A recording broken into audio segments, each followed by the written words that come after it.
কেউ যদি নবীর মিলাদ নিয়ে, নবীর জন্ম নিয়ে শুধু আনন্দে থাকে, নবীর সিরাত নিয়ে তার কোনো চিন্তা ভাবনা না থাকে, এই লোকটা মাস্ট বি জাহান্নামে যাবে।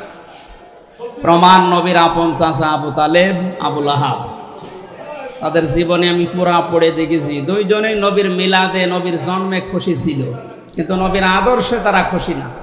এই জন্য দুইজন চাচা জাহান্নামে।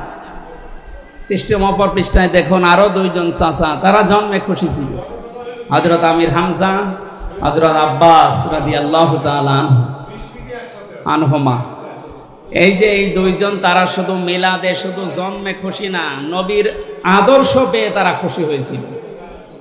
তার প্রমাণ হযরতে আব্বাস জানিয়েছেন, আন আব্বাস রাদিয়াল্লাহু তাআলা আনহু قال النبي صلى الله عليه وسلم رضيت بالله ربا وبالإسلام دينا وبالإسلام دينا وبمحمد رسول الله صلى الله عليه وسلم نبيا ورسولا من ذاق طعم الإيمان। মুসলিম শরীফের হাদিস। নবীজি বলেন, হযরতে আব্বাস রাদিয়াল্লাহু তাআলা আনহু বর্ণনা করেন, বিশ্ব নবী জানিয়েছেন, কেউ যদি ঈমানের স্বাদ পেতে চায়, পৃথিবীর প্রত্যেকটি জিনিসের যেমন স্বাদ আছে, মানুষের যে ঈমান আছে এরও একটা স্বাদ আছে। এই স্বাদ যদি কেউ পেতে চায়, সেজন্য আল্লাহকে রব পাওয়ার পরে খুশি থাকে। এটার বাস্তবতা শহীদ মীর কাশেম আলীর জীবনে এবং তার ফাঁসির আগের যে চিত্রগুলো আমি অনেক জায়গায় শিক্ষার জন্য বলেছি। উনি আল্লাহকে রব পেয়ে খুশি ছিলেন।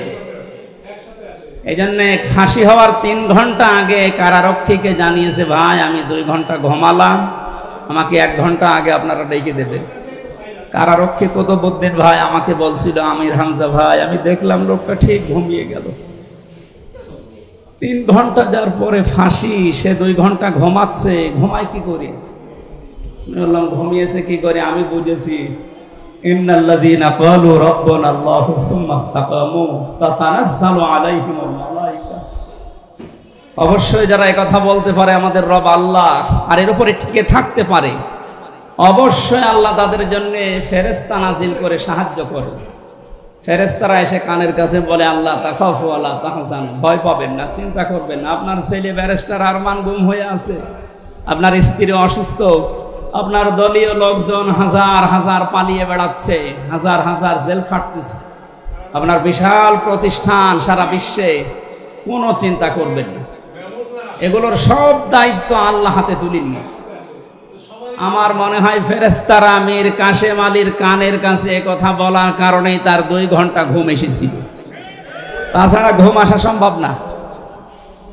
আমি যা বলছি এটা তো বাস্তব, সেই 1500 বছর আগের না, 5-6 বছর আগের ঘটনা। সুতরাং বাস্তবতা এইটাই, শুধু মিলাদ নিয়ে, শুধু নবীর জন্ম নিয়ে খুশি হলে হবে না। এই সিরাতুন নবী, নবীর আদর্শ নিয়ে আমাদেরকে হযরত আব্বাস, হযরতে হামজার মতো খুশি হওয়া লাগবে এবং বাস্তবায়ন করে দেখানো লাগবে। কথা বলেন ঠিক কিনা? আমরা এটাই চাই। কোরআনে কারীমের সূরা আরাফের একটা আয়াত পড়েছি, 96 নম্বর আয়াত। 2টা বিষয় আল্লাহ এখানে দিয়েছে। আল্লাহ তাআলা বলেন, ওয়ালাউ আন্না আহলাল কুরআ আমানু ওয়াত্তাকাউ, জনপদের লোকেরা যদি ঈমান আনে আল্লাহর প্রতি, এরপরে তাকওয়া অবলম্বন করে, লা ফাতাহনা আলাইহিম, সুপারলেটিভ ডিগ্রি দিয়েছেন আল্লাহ। আল্লাহ বলেন, আমি গ্যারান্টি দিলাম, অবশ্যই আমি নিজে খুলে দেব বারাকাতিম মিনাস সামাই ওয়াল আরদি, আকাশ আর জমিনের যত বরকতের দরজা আছে একটাও বাকি রাখবো না, সব খুলে দেব। ওয়ালাকিন কাযযাবু, কিন্তু তারা আমার রাসূলদেরকে, নবীদেরকে মিথ্যা প্রতিপন্ন করেছিল। ফাখাযনাহুম বিমা কানু ইয়াকসিবুন, তাদের এই পাপের কারণে আমি আল্লাহ তাদেরকে পাকড়াও করেছিলাম। আয়াতের বাংলা অর্থ এটা।